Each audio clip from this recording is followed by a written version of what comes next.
नमस्कार, मैं अनुज कुमार। अपनी माटी कार्यक्रम के इस खास अंक में एक बार फिर सभी दर्शकों का स्वागत है। इस बार हम आपके लिए लाए हैं धान की रोपाई के हाल। कैसे धान तैयार होता है यह सब आपको बताएंगे। इसके अलावा सेब को सेफ रखने के मंत्र पर भी बात करेंगे। तो आइए करते हैं कार्यक्रम की शुरुआत। हिमाचल में सेब की फसल से हमारी 4,500 करोड़ की आर्थिकी चलती है। सेब की बिक्री जितनी चुनौती भरी है, उतना ही कठिन सेब को तैयार करना है। इस दौरान इसे कई तरह के रोग लगते हैं, जिनसे फसल को बचाना होता है। आइए देखते हैं ये रिपोर्ट। सेब को रोगों से बचाने के लिए अपनी माटी टीम ने नौणी यूनिवर्सिटी का दौरा किया। हमारी सहयोगी मोहिनी सूद ने वहां डॉक्टर HR गौतम से बात की। डॉक्टर गौतम प्लांट पैथोलॉजी विभाग के अध्यक्ष हैं। आइए देखते हैं क्या कह रहे हैं डॉक्टर गौतम। किसान भाइयों को यही करना है कि जो स्प्रे शेड्यूल में दिया गया है उसी को स्प्रे को हमें करना है, और वो भी तब जब हमें लगता है, क्योंकि हम सेब की खेती काफ़ी वर्षों से करते हैं और हमारे किसान भाई बहुत प्रबुद्ध हैं। तो हमें अगर रोग के उसकी आशंका बगीचे में होती है, अन्यथा हमें ये प्रयत्न करना है कि अगर स्प्रे की आवश्यकता नहीं है तो हमें कम करना है। और कुछ फंजीसाइड जैसे फ्लूजिलाजोल है, तो उसमें प्रिवेंटिव और क्यूरेटिव दोनों क्षमताएं हैं। तो एक तो रोग को क्योर भी कर सकती है, अन्यथा मैक्सिमम जो फंजीसाइड होते हैं जैसे प्रोटेक्टिव होते हैं, तो वो जब तक उनका पौधे के विभिन्न भागों के ऊपर वो घोल की मात्रा है तब तक वो रोकने में सक्षम होते हैं। लेकिन हमें जो फल की इस समय अवस्था है, तो उस समय पत्तियों के ऊपर तो ऐसी अवस्था नहीं आती है कि हमें क्यूरेटिव, लेकिन फलों के ऊपर क्योंकि बढ़ोतरी हो रही है तो उस समय ये जो क्यूरेटिव एक्शन वाले जो फफूंदनाशक है वो अधिक कारगर है, और वो स्प्रे शेड्यूल में उसको वो दिया गया है।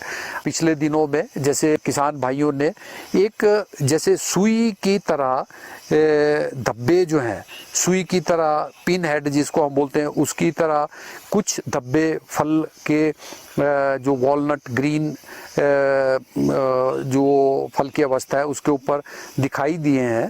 तो ये धब्बे जो है, और कई बार इन धब्बों के चारों तरफ थोड़ा सा हल्के लाल रंग का एक दायरा सा भी बना होता है। हम इसको डिसऑर्डर कहेंगे क्योंकि ये डिजीज नहीं है। तो डिसऑर्डर हम तब कहते हैं जब उसके साथ कोई पैथोजन इन्वॉल्व नहीं होता है। तो ये तापमान की वेरिएशन और दूसरे जो हमारे कई कारण होते हैं, जैसे बगीचे में कई बार कोई सूखे की स्थिति है वो है, तो कई कारण मिलके जो है जो हमारे उसकी वेरिएशन होती है, उसकी वजह से इस तरह के लक्षण आ सकते हैं। तो इसमें जब हम नियमित रूप से कोई भी कॉम्बी फंजीसाइड कोई भी स्प्रे कर रहे हैं तो हमें इसके लिए अतिरिक्त किसी स्प्रे करने की आवश्यकता नहीं है। और ये स्पॉट छोटे छोटे होते हैं क्योंकि इनका नाम ही इस डिसऑर्डर का लेंटिसेल स्पॉट है।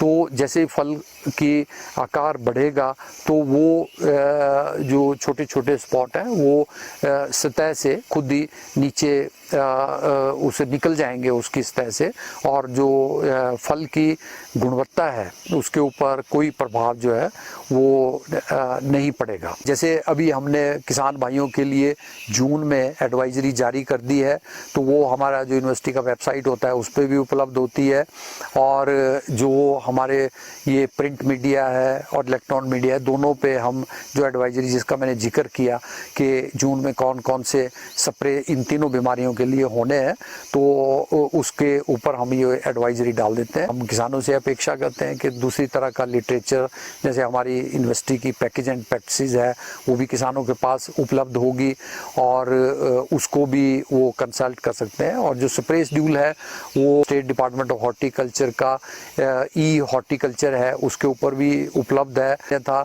जो भी हमारे बागवानी अधिकारी फील्ड में कार्यरत हैं उनके पास भी इसकी प्रिंटेड कॉपी जो है उपलब्ध रहती हैं, तो उसको भी वो कंसल्ट कर सकते हैं। हमें पता है कि ये जो बीमारियां हैं ये जब अधिक नमी होती है, बारिश वाला मौसम होता है, तो उसके साथ ये वो होता है। तो आजकल जो भारत सरकार द्वारा जो मौसम की जो सूचना है वो हमें काफ़ी एक हफ्ते के पहले तक मिल जाती है और हमें उसका पता होता है कि भाई इस तरह का बादल, बारिश वाला इस तरह का मौसम रहने वाला है। तो उसको भी हमारे किसान भाई उसको ध्यान में रख सकते हैं ताकि वो उस तरह से अपने स्प्रे शेड्यूल का वो निर्धारण कर सकें कि हमें स्प्रे जो है कब करनी है। और इसी तरह के उपायों को ध्यान में रखते हुए और किसान भाई जो है अपने जो फलों की है वो पूरी देखभाल बगीचों की करें। कहीं पे उनको कोई प्रॉब्लम आती है तो बीमारियों की प्रॉब्लम आती है, कीड़ों की प्रॉब्लम आती है, या जो हमें छिड़काव करते हैं दूसरे माइक्रोन्यूट्रिएंट्स वगैरह के, तो जिन जिन विभागों से संबंधित हैं, जैसे माइक्रोन्यूट्रिएंट का वो फ्रूट साइंस विभाग से, कीड़ों का है तो एंटोमोलॉजी विभाग से, और बीमारियों का लगता है तो वो प्लांट पैथोलॉजी विभाग से।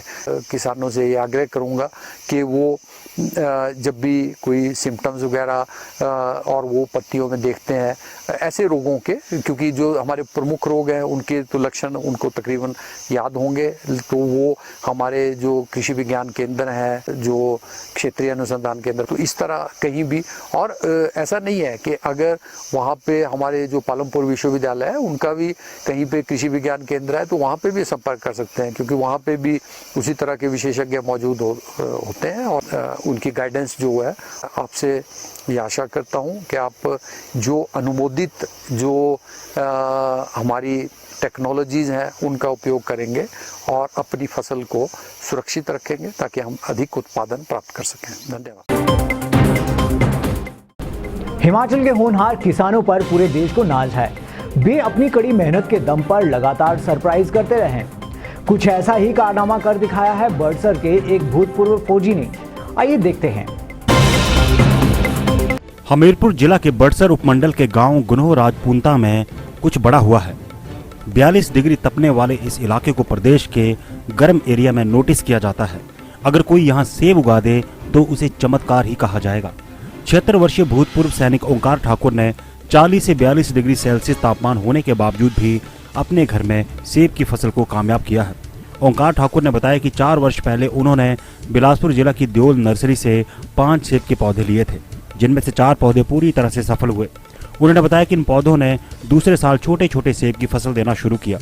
तीसरे साल इन पर बड़े बड़े सेब लगे। इस बार सभी पेड़ों पर भरपूर सेब लगे हैं, जिनका साइज भी काफ़ी बड़ा है।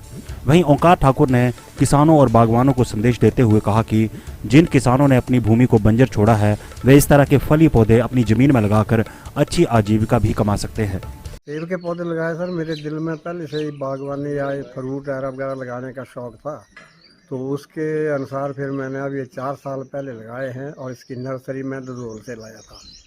उन्होंने मुझे 3 वैरायटियाँ दी थी कि जो आपके घर में आपके ज़मीन में अच्छी चलेगी वो वैरायटी आप और बढ़ा लेना। उनको ये संदेश दूंगा कि ये थोड़े से मतलब अपनी थोड़ी सी एफर्ट से, थोड़े से मेहनत से बहुत कुछ कर सकते हैं। इसका 4x4 खड्डा बनाना है और उसको गोबर से और मिट्टी से भरना है, और जो पौधा देता है वो गारंटी देता है कि अगर दूसरे साल फल ना दे तो पैसे वापस ले जाना। बहुत बड़ी है सर, यहाँ इन्होंने लगाए हैं तो हम सोचते हैं और भी लगाएंगे 10-20 पौधे। कब लगाए थे सर ये पौधे इन्होंने? ये सर 3 साल हो गए जी। ये पहली फसल है इन सेब की? नहीं जी, तीसरी। प्रदेश में धान एक प्रमुख फसल है। किसान 6 माह की कड़ी मेहनत से इसे तैयार करते हैं। इस बार महंगाई से कोरोना काल में किसानों की मुश्किलें बढ़ गई हैं। हिमाचल में इन दिनों धान की पनीरी रोपने का दौर है। मिनी पंजाब के नाम से मशहूर बल घाटी हो या फिर सोना उगलने वाली कांगड़ा वैली, हर जगह इन दिनों खेत तैयार किए जा रहे हैं। कीचड़ सने खेतों में यह काम पूरे 6 महीने चलेगा। हिमाचल में धान प्रमुख फसल है जिसने लगातार कामयाबी का लंबा सफर तय किया है। साल 1951-52 में हिमाचल में धान की पैदावार 28,000 मीट्रिक टन थी, जो 2017 और 18 में 117,000 मीट्रिक टन हो गई है। धान की दर्जनों किस्में हैं। इनमें पारंपरिक किस्में हच्छू, परमल, चैना, नौरंग 18, कालो आदि पुरानी वैरायटियां हैं, जबकि मौजूदा समय में हाइब्रिड किस्मों की लंबी फेरहिस्त है। किसानों का कहना है कि इस बार घास मिटाने वाले रसायन से लेकर बीज और जुताई के दाम काफी बढ़ गए हैं। सरकार की ओर से उन्हें कोई आर्थिक मदद नहीं मिली है। बहरहाल धान की 80% रोपाई बारिश पर निर्भर है। इस बार अभी तक ठीक चल रही है। किसानों ने प्रदेश सरकार से मांग की है कि उन्हें कोरोना के कठिन समय में धान की रोपाई का खर्च दिया जाए। साथ ही जिन इलाकों में कूलों से सिंचाई होती है वहां प्रशासन और राजस्व विभाग की देखरेख में पानी का आवंटन करवाया जाए। कांगड़ा जिला के तहत नगरोटा बगवा में मधुमक्खी अनुसंधान केंद्र स्थित है। इस केंद्र ने कई आयाम स्थापित किए हैं। अब इसे हेरिटेज बनाने की तैयारी है। नगरोटा बगवा मौन पालन अनुसंधान केंद्र को हेरिटेज बनाने की तैयारी चल रही है। इस केंद्र ने समय समय पर कई आयाम स्थापित किए हैं। अपनी माटी टीम ने इस बारे में कृषि विश्वविद्यालय के कुलपति प्रोफेसर HK चौधरी से बात की। उन्होंने कहा कि इस केंद्र को अपग्रेड करने का प्रयास जारी है। इसे 1936 में बी हेरिटेज फार्म के रूप में स्थापित किया गया था, जो सभी आधुनिक अनुसंधान सुविधाओं से लैस है। स्टेशन का स्वदेशी एपिस सेराना और विदेशी एपिस मेलीफेरा मधुमक्खी पालन को किसान समुदाय के लिए आत्मनिर्भर बनाने की दिशा में काम कर रहा है। कुलपति ने कहा कि हिमाचल में निकाला गया प्राकृतिक शहद जैविक प्रकृति और औषधीय महत्व का है। शहद प्रसंस्करण और विपणन से पहले प्रमाणीकरण किसानों को अपने जैविक शहद को प्रीमियम मूल्य पर बेचने में मदद कर सकता है। कृषि विश्वविद्यालय पालमपुर का नगरोटा मधुमक्खी अनुसंधान केंद्र एक ऐतिहासिक केंद्र के रूप में उभरा है, जिसकी स्थापना 1936 में ब्रिटिश कार्यकाल में हुई। इस केंद्र में सर्वप्रथम एपिस सिराना पर काम हुआ और उसके बाद यूरोपियन मधुमक्खी एपिस मेलिफेरा 1964 के इर्द गिर्द यहां लाई गई, जिसको बहुत इसकी कॉलोनीज बना करके दूसरे राज्यों को और इवन दूसरे देशों जैसे भूटान इत्यादि को भी कॉलोनीज दी गई, जो कि सफलतापूर्वक जिन्होंने कार्य किया। और आज देश में जो मधुमक्खी का कार्य हो रहा है वो यहीं से शुरू हुआ है। हमने इस सेंटर के लिए नेशनल बी बोर्ड और ministry of agriculture and farmers welfare government of India से हमें काफी मदद मिली है और हमने कई चैलेंजेस को स्वीकार किया है, जैसे कि न्यूक्लियस स्टॉक प्रोडक्शन है, वास्प प्रोटेक्शन है, क्वालिटी प्रोडक्शन ऑफ क्वीन है, बिहाइव मॉडिफिकेशन है और रीजन स्पेसिफिक माइग्रेशन टेक्नोलॉजी है। क्योंकि इस फार्म की शुरुआत और इस मधुमक्खी पालन की शुरुआत इस यूरोपियन वैरायटी की यहां से हुई, इसलिए इसको हम एक भारत का मधुमक्खी विरासत फार्म के रूप में आगे बढ़ाना चाहते हैं। और अब चलते चलते प्रदेश सरकार ने बागवानी विभाग से मांगी तूफान से हुए नुकसान की रिपोर्ट। बागवानों को हुआ है भारी नुकसान। सिरमौर के पहाड़ी इलाकों में महका इटली का सेब। रिटायर्ड अफसर उजागर सिंह कर रहे बागवानों को जागरूक। और प्रदेश के हर हलके में स्वर्णिम वाटिका बनाएगा वन विभाग। सजावटी पौधे लगाए जाएंगे। आज के अपनी माटी कार्यक्रम में बस इतना ही। अगले हफ्ते आपसे फिर मुलाकात होगी। तब तक देखते रहिए दिव्य हिमाचल टीवी।